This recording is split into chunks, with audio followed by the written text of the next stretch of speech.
అలాగా సార్. అసలు main point ఎలా ఉందంటే, ఒకటి సమస్య ఆలోచిస్తే, ఒక మిడ్ సైజ్ సినిమాలు, చిన్న సినిమాలు అన్నీ ఒక అండర్‌స్టాండబుల్‌లో ఒక పర్సెంటేజ్ లాగానే ఎళ్ళిపోతాయండి. ఎందుకంటే 3 రోజులు ఫుల్ ఉండి, మండే నుంచి ఇది ఉంటే మొత్తం మీద పర్సెంటేజ్ లాగా ఎళ్తాయండి. అయితే ఆ సినిమాలు చేసి ఇప్పుడు ఇంకోళ్ళు వాళ్ళు చేసిన ఇప్పుడు ఉన్న దాంట్లోనే ఆ సినిమాలు చేస్తున్నారు ఇయన్నీ ఓకే. కానీ పెద్ద సినిమాలు ఎవరి దగ్గర ఉన్నాయో, మీ దాంట్లో నాకు షేర్ కావాలన్నట్టుంది. ఏంటంటే వాళ్ళ దాంట్లో పర్సెంటేజ్‌లకెళ్ళిపోతుంది. అదోకే. పెద్ద సినిమాలో నాకు షేర్ గావాలి అన్నట్టుంది. ఇదెక్కడ అన్యాయం? ఇప్పుడు మీ మిడ్ సైజ్ సినిమాలు 150, 200 సినిమాలు 150, 170 సినిమాలొస్తే అన్ని పర్సెంటేజ్‌లు హ్యాపీగా ఎళ్తున్నాయి. ఆ వచ్చే 6, 7 సినిమాల్లో అదేంటి నువ్వు ప్రొడ్యూసర్ అయినా సరే, నువ్వు డిస్ట్రిబ్యూటర్ అయినా సరే, నాకు కావాల్సిందే నీ డబ్బులు. ఇదెక్కడ అన్యాయం? కావాల్సిందేంటండి? అంటే అదేమంటే ఇక అందుకనే కూర్చొని మాట్లాడుకుంటూ ఒక ఎకో సిస్టమ్‌లో ఎవరిది ఏం లైను, ఎవరిది ఎక్కడి దాకా ఎళ్ళొచ్చు అన్నీ క్లారిటీగా మాట్లాడుకోవటానికి ఉంటుంది. ఇప్పుడు దీని తర్వాత మా ఈ 'ఫౌజీ' ఉన్నాయి. ఇంకా పెద్ద సినిమాలున్నాయి. మీరు ఇంటెన్షనల్‌గా ఇబ్బంది పెడదామా అన్నట్టుంది గానీ, ఇదొక సమస్య ఉంది. దీన్నొక సొల్యూషన్ చేసుకుందామా అన్నట్టు ఏమి అనిపియట్లా మరి. డన్. సిటీలో 23 థియేటర్‌లని హోల్డ్ చేశారు. 23 థియేటర్లు పర్సెంటేజ్‌లో ఏస్తేనే ఏస్తామని చెప్పి లిస్ట్ ఇచ్చారు మన తెలంగాణ ఛాంబర్ నుంచి. ఆ 23 థియేటర్‌ల్లో అన్ని లెస్సీలు ఉన్న థియేటర్లే. ఎవరి ఓనర్‌లు గాదు. ఇప్పుడు ఈళ్ళందరూ మాకు నష్టాలొస్తున్నాయి. లెస్సీలు చెప్పేదేంటి ఈళ్ళందరూ మాకు నష్టాలొస్తున్నాయి కాబట్టి మీరు పర్సెంటేజ్ చేయాలంటున్నారు. నష్టాలొస్తున్న వ్యాపారం ఎవరు చేయమంటున్నారు ఆళ్ళని? ఆళ్ళని మేము థియేటర్‌లు వదిలేయమనే అడుగుతున్నాం. ఆ థియేటర్‌లు వదిలేయండి. మేము ఆ సినిమాలు ఇప్పుడు మాయున్నాయి రిలీజ్‌లకి మేము ఓనర్‌లతో మాట్లాడుకొని ఓ ఫేవరబుల్ టర్మ్స్‌లో మేము టేక్ ఓవర్ చేసుకొని థియేటర్స్ మేము రిలీజ్ చేసుకుంటున్నాం. మీరు లాస్ వస్తుంది అంటున్నారు కదా, లాస్ వస్తున్నా థియేటర్లు పట్టుకుని ఎలాడాల్సిన పనే ఉంది, వదిలేయచ్చు కదా. అంత త్యాగాలు చేయాల్సిన అవసరం ఏం లేదు కదా, వదిలేయచ్చు కదా థియేటర్లు. మరి లాస్ రాకపోతే ఎందుకు పట్టుకుని ఎలాడుతున్నారు థియేటర్ని?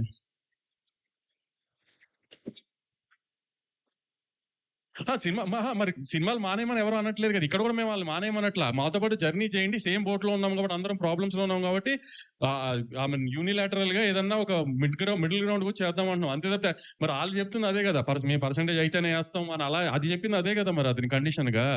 ఇప్పుడు ప్రొడ్యూసర్ ప్రాబ్లమ్ లో ఉన్నాడని అతను ఆలోచించి ఏం మాట్లాడలేదు కదా అటు ఎగ్జిబిషన్ సెక్టర్ నుంచి ఎవరు. మరి దాని అర్థం ఏంటి ఇంకా?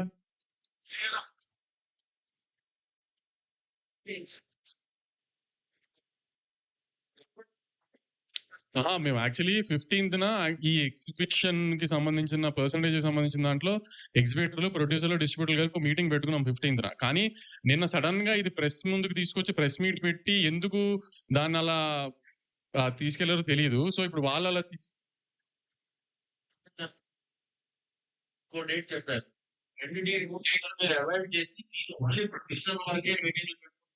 అవును, మేము ఇప్పుడు ఎగ్జిబిటర్లతో మీటింగ్ పెట్టాలి అనుకున్నప్పుడు, ఇంకా ఈ స్టేజ్ వచ్చింది కాబట్టి ఎగ్జిబిటర్లతో మీటింగ్ పెట్టాలనుకున్నప్పుడు మా సైడ్ నుంచి ప్రొడ్యూసర్లు అందరికి ఏం కావాలనేది ఒక పేజ్ మీదకి వచ్చిన తర్వాత కదా వాళ్ళని కలవాలి. సరే, అలాగే అక్కడ అలా కన్వే అవ్వలేదు కాబట్టి మేము కూడా ప్రెస్ ముందుకు వచ్చి కన్వే చేద్దామని ప్రెస్ ముందుకు వచ్చి.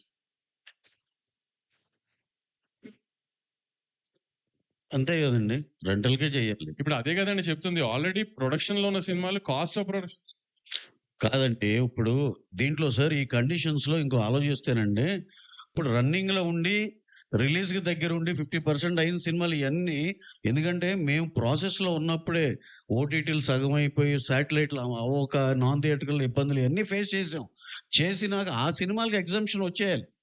ఇప్పుడు ఉన్నట్టుండి రేపొద్దున్నే నుంచో లేపోతే ఇంకో 10 రోజుల నుంచి ఇది మేము ఇంప్లిమెంట్ చేస్తాం అనేది కాదు గదా! అది ఎందుకంటే ఈ ఫస్ట్ కండిషన్ ఈ సినిమాలకి ఎగ్జంప్షన్ రావాలి. నెక్స్ట్ మీరు వీపీఎఫ్‌లు అన్నీ మీరు బేర్ జేసుకోవాలి. నెక్స్ట్ అక్కడున్న కండిషన్ గ్రేడింగ్ ఆఫ్ థియేటర్ జరగాలి. రన్ ట్రాక్ పెట్టాలి. ఇలాంటి చాలా చాలా పాయింట్స్ ఉన్నాయి. ఇయన్నీ కూడా ఫుల్‌ఫిల్ చేసుకున్నాక ఇద్దరం ఉభయులం కలిసి okay. We are entering into this system అని ఎళ్తాం. ఇప్పుడు మూసాపేటలో ఒక నిమిషం, మూసాపేటలో మొన్న ఒక మల్టీప్లెక్స్ ని బాగా డెవలప్ చేశారు. ఈ మధ్య కాలంలోనే ఒక మల్టీప్లెక్స్ మూసాపేటలో బాగా డెవలప్ చేశారు. నిన్న కూర్చున్న ఒక పెద్ద ఎగ్జిబిటర్, దాని ఎదురుగుండానే మనందరికీ బాగా అలవాటైన ఒక సింగిల్ స్క్రీన్ ఉంది. దాన్ని ఇప్పుడు దాకా డెవలప్ చేయట్లా. దాన్ని ఒకవేళ ఓనర్ చేద్దామన్నా కూడా చేయనివ్వట్లా. ఎందుకు? ఇప్పుడు సింగిల్ స్క్రీన్ ఎంత బాగా డెవలప్ చేస్తే అంత బాగా జనం వెళ్తారు కదా. అంటే ఎదురుగా ఉన్న మల్టీప్లెక్స్ డెవలప్ చేయొచ్చు, జనాలు దానికి వెళ్ళాలి. సింగిల్ స్క్రీన్ మాత్రం కుప్పతొట్టులో ఉండి వాసన వస్తుండాలి, అంతేనా? దాన్ని డెవలప్ చేయనివ్వరా? ఒకసారి చెప్తున్నానండి నేను. మా విమల్ థియేటరే అండి. విమల్ థియేటర్ ఉంది సార్. కోట్లు ఖర్చు పెట్టి రెనోవేట్ చేసాం. ఇదివరకు అసలు ఏ ఆక్యుపెన్సీ లేని థియేటర్ ఇప్పుడు దాన్ని ఒక జనాలకి నువ్వు ఒక అప్ చేసి ఒక ఫెసిలిటీస్ కరెక్ట్‌గా ఇవ్వగలిగి అయి చేస్తే చూడండి సార్ మేము డెఫినిట్‌గా ప్రాఫిట్స్‌లోనే ఉన్నాం. మేము చెప్తున్నాం అది రెంటల్‌లో ఏసి ప్రాఫిట్‌లో ఉన్నాం. అంటే ఏంటి కిటుకంతా ఎక్కడుంది? థియేటర్‌ని రెనోవేట్ చేయండిరా నాకు శుభ్రంగా వాళ్ళు వచ్చి హ్యాపీగా ఎంజాయ్ చేసి ఎళ్ళే ఫెసిలిటీస్ ఇవ్వండి. టాయిలెట్స్ బావుండాలి, ప్రొజెక్షన్ బావుండాలి, సౌండ్ బావుండాలి, సేఫ్టీ బావుండాలి, సెక్యూరిటీ బావుండాలి. లేడీస్ వచ్చిన, ఫ్యామిలీలు సెకండ్ షోలకొచ్చినా ఇయన్నీ కలిపి డెఫినెట్ ఫుట్ ఫాల్స్ పెరుగుతాయండి. వైజాగ్ ఉంది. వైజాగ్‌లో ఫ్లెక్స్‌ల కంటే సింగిల్ స్క్రీన్స్ రెవెన్యూ ఎక్కువ. ఎందుకంటే అక్కడ జగదాంబ గాని, మెలోడీ గాని, శరత్ గాని, సంగం గాని ఈ థియేటర్‌లన్నీ చాలా బావుంటాయి వైజాగ్ సింగిల్ స్క్రీన్స్. కాబట్టి దాని రెవెన్యూ ఎక్కువ అక్కడ ఫ్లెక్స్‌ల కంటే. ఇక్కడ కూడా సింగిల్ స్క్రీన్స్‌ని చేస్తే రెవెన్యూ పెరుగుతుందేమో తెలీదు కదా! ఇప్పుడు మల్లికార్జున బ్రహ్మరాంబ ఒక పెద్ద ఎగ్జిబిటర్ దగ్గర లీజ్‌లో ఉన్నాయి. గత 20 ఏళ్లగానో, 10 ఏళ్లగానో. దాన్ని ఎందుకు డెవలప్ చేయట్లా? ఎందుకు దాన్ని బెటర్ చేయట్లా? శ్రీరాములు ఎందుకు బెటర్ చేయట్లా? గోకుల్ ఎందుకు బెటర్ చేయట్లేదు అంటే ఎవరి దగ్గర ఆన్సర్స్ లేవు కదా! అయన్నీ చేయట్లేదు గానీ దాని చుట్టుపక్కల అన్నీ వస్తున్న మల్టీప్లెక్స్ అన్ని మంచి మల్టీప్లెక్స్‌లు వస్తున్నాయి. ఆ మల్టీప్లెక్స్‌లకి రెవెన్యూ వెళ్తుంది. ఆ మల్టీప్లెక్స్‌లకి ఫీడింగ్ వెళ్తుంది. కొన్ని రోజులు మీరు నిజంగా సింగిల్ స్క్రీన్స్ గురించి అంత ఆలోచించాలి. కొన్ని రోజులు మల్టీప్లెక్స్‌కి ఫీడింగ్ ఆపేసి సింగిల్ స్క్రీన్స్‌కి సినిమా ఇవ్వండి. మల్టీప్లెక్స్ ఉన్న చోట మల్టీప్లెక్స్ ఇవ్వకుండా పక్కన ఉన్న సింగిల్ స్క్రీన్‌కి ఇవ్వండి. అంత నిజంగా సింగిల్ స్క్రీన్ మీద ప్రేమ ఉన్నోళ్ళైతే ఫస్ట్ మీ మల్టీప్లెక్స్‌లో షోలు పడిపోవాలి. అంతా అయిపోయిందో సింగిల్ స్క్రీన్‌కి సినిమా ఇస్తున్నారు. కొన్ని చోట్ల సింగిల్ స్క్రీన్ ఉన్న మల్టీప్లెక్స్‌కి ఇచ్చి సింగిల్ స్క్రీన్స్‌కి ఇవ్వరు బీసీల్లో. మీ మీ మీ ఫ్లెక్స్‌లు ఉన్న చోట. అట్లాంటప్పుడు మీకు ఎగ్జిబిటర్ గుర్తురాడు, సింగిల్ స్క్రీన్ గుర్తురావు, ఏమీ గుర్తురావు. మీ ఫ్లెక్స్‌లు గుర్తొస్తాయి, మీ రెవెన్యూ గుర్తొస్తుంది. ఏదన్నా పక్క పెద్ద సినిమా వస్తుంది ప్రాబ్లం ఉంది అనగానే మీకు ఎగ్జిబిటర్‌లో సింగిల్ స్క్రీన్స్ గుర్తొచ్చేస్తాయా? అవన్నీ ఇప్పుడు మేము అడుగుతుంది అదే కదా! ఇప్పుడు వాళ్ళకి థియేటర్స్ డెవలప్‌మెంట్‌కి ఎలా 1 ఇయర్ కావాలో, మాకు కూడా అండర్ ప్రొడక్షన్‌లో ఉన్న సినిమాలన్నీ రిలీజ్ అయిపోవడానికి 1.5 ఇయర్ కావాలి. అయి 2 ఒకే టైంకి వచ్చే టైంకి కండిషన్స్ అన్ని ఒకసారి పేపర్ మీద పెట్టుకొని ఈక్వల్ టర్మ్స్ ఉన్న టైంలో లేదా మిడిల్ గ్రౌండ్ ఉన్న చోట ఓకే అనుకుని అక్కడి నుంచి కొత్త సినిమాలు ఆ టర్మ్స్‌లో వెళ్తాం ఇంకా.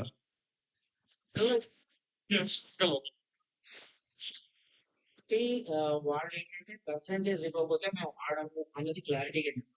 So something around 24 theatres 23 theatres. In case వాళ్ళు అదే పట్టుదల మీద ఉంటే మీ తాలూకా స్పందన ఏంటి? అంటే ఇప్పుడు ఆ 23 థియేటర్స్‌లో సినిమా అయిందంటే ఫస్ట్ ఎఫెక్ట్ అయ్యేది పెద్ది. సో అప్పుడు పెద్ద ఎఫెక్ట్ అయితే ఏంటంటే అప్పుడు చిరంజీవి గారి దగ్గరికెళ్ళి, చరణ్ గారి దగ్గరికెళ్ళి సార్ ఇది సార్ సిట్యుయేషను.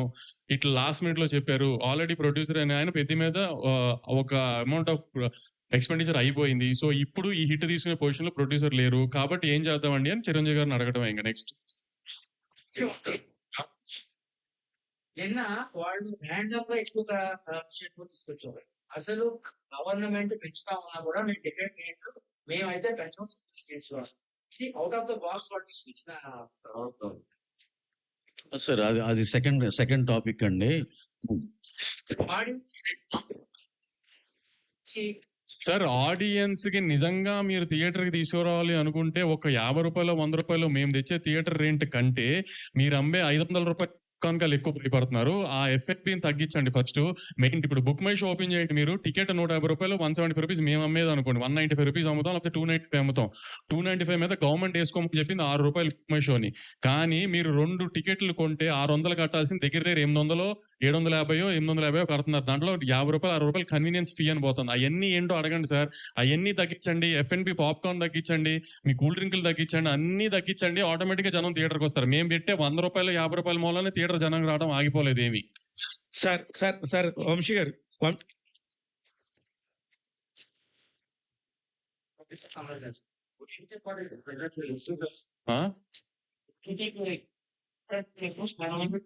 ఏమండి అది అలా అన్నవాళ్ళు ఓటీటీలో సినిమాలు అమ్మట్లేదా? ఓటీటీ సినిమాలు అమ్మట్లేదు. అక్కడ కూర్చున్న వాళ్ళంతా ఓటీటీ సినిమా కొమ్ముకుని డైరెక్ట్ థియేటర్కే ఇస్తున్నారు వాళ్ళు.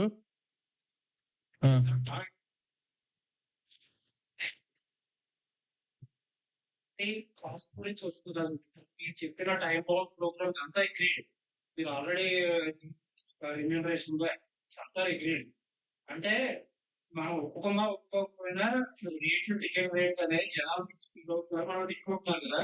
దానికి కూడా ఏదైనా టైప్ ఆఫ్ ప్రోగ్రామ్ పెట్టి తర్వాత మేము టికెట్ రేట్ పెంచుకోవడం ఆడియన్స్. అదే అంటున్నాను. ఇప్పుడు నిన్న వాళ్ళు చెప్పింది ప్రొడ్యూసర్ కి, సినిమా తీసే ప్రొడ్యూసర్ కి ఆ ఎక్స్పెండిచర్ కి సంబంధం లేకుండా రాండమ్ గా మేము రేట్లు పెంచామని చెప్పారు. అది కాదు కదా. ఇప్పుడు నుంచి ఏంటంటే ఇట్లాంటివన్నీ వస్తున్నాయి. ఆడియన్స్ థియేటర్ టర్న్అవుట్ తగ్గింది, లేకపోతే ఓటీటీ ప్రైస్ తగ్గింది. ఇవన్నీ మాకు లాస్ట్ 6 months 1 year నుంచి జరుగుతున్నాయి. కాబట్టి నెక్స్ట్ బంచ్ సినిమాలు ఎవరో ఏం చేసినా ప్రొడ్యూసర్స్ అందరూ అది కాన్షియస్ గానే ఎక్స్‌పెండిచర్ మీద గాని, రెమ్యునరేషన్స్ మీద గాని ఒక చెక్‌తోనే ఎళ్తున్నాం. సో, ఫర్దర్‌గా మాక్సిమం 99% ఒక పైన 5 సినిమాలకి తప్పితే ఏ సినిమాకి రేట్ హైక్ లేకుండా చూడటానికి మేమే